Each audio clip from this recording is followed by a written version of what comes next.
So here you are, man, your first month of May here in Indy. So how's the weekend been going for you? So far, it's been going, pretty good. We've had some ups and downs, but I think that's to be expected with your first time at Indy. We unfortunately had our incident where we caught the wall last Friday, but as Rick Mears said, there's ones who've hit the wall here and ones are going to, so we're lucky to get that out of the way. And we got a great race car under us, so I'm pretty excited to see what we can do on Sunday. So you did have that early crash, and how'd that affect your mind? Obviously, it has to affect your mindset a little bit. You know what the edge of the car feels like. Yeah, if anything, I'm just more ready to go. I know where that limit is, and I know not to overstep it. So that's the main thing. Mindset a little bit. It took, about 2 or 3 laps to get back in the saddle, but, that's plenty enough time. Talk about getting this deal together. Obviously you only have one start, so you coming in, what was I bet it took a long time. It was a long effort for you. Yeah, no, this is something we've been trying to put together for 3 years now, so to finally be here is something that's pretty surreal, and, to say that we did it on our own is pretty special as well. We made a cold call that led us to Dan Towers with Indy Women in Tech and Guggenheim, so that brought this whole sponsorship package together and allowed me to be here. Yeah, so you did that one race, you were filling in for Hildebrand. Yep. You had very little prep, it was a long race, you're not really used to races that long, so what was that like? Did that really prep you for this weekend a little bit? The first 20 laps felt like an eternity, the first 20 laps I was like, man, it's going to be a long time, because we did 20 laps, I looked up the pylon and it still said 70 laps to go, and I was just like, okay. But, honestly, as soon as I got my rhythm, it was over with before I knew it. So I think Indy is going to be kind of the same thing. It's an hour longer than Barber should be, an hour and a half longer maybe.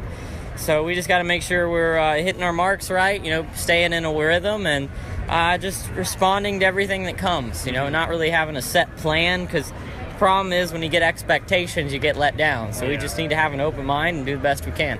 That maybe knocked the rust off that Barber race, because it's been a while. Sure. You didn't do Indy Lights last year. Yeah, for sure. Because it would have been October since I was in a race car. So April, I got in Barber, and it was a little like being thrown to the wolves, but it was the best kind of wolf pit I could have been in. Yeah.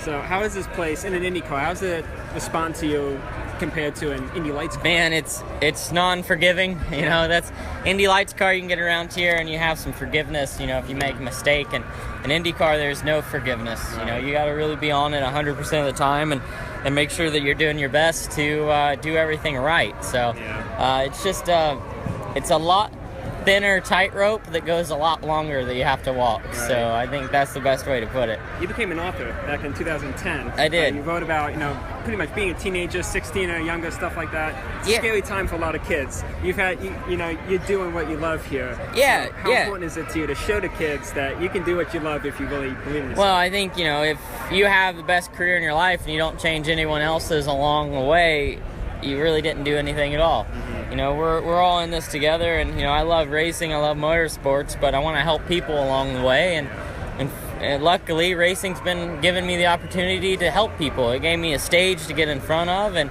I thought being in a unique position like this, I had to grow up a lot faster than most people, so I wanted to use that experience to help my peers. Yeah. So we're both named Zach. We're both in our early 20s, but you're racing the Indy 500. I'm not. Well, hey, you're getting to interview me though. Yeah, so. That's pretty cool. Did you think you would make it this far?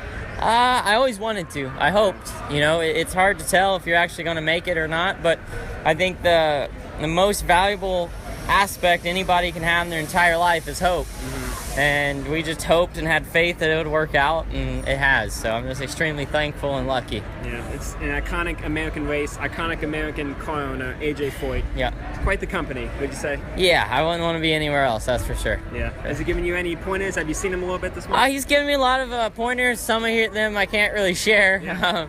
But, more or less, it's just, making sure we're there at the end of 500 miles. Mm-hmm. So ESPN Classic have been showing a lot of old Indy 500s from the 60s, 70s, AJ's era. Yeah. Have you been watching those? Maybe. I actually have, yeah. And I think those guys are crazier than we are. We might be doing double the speed, but we're basically built into a little tank. Those guys, they're riding around without fireproof suits.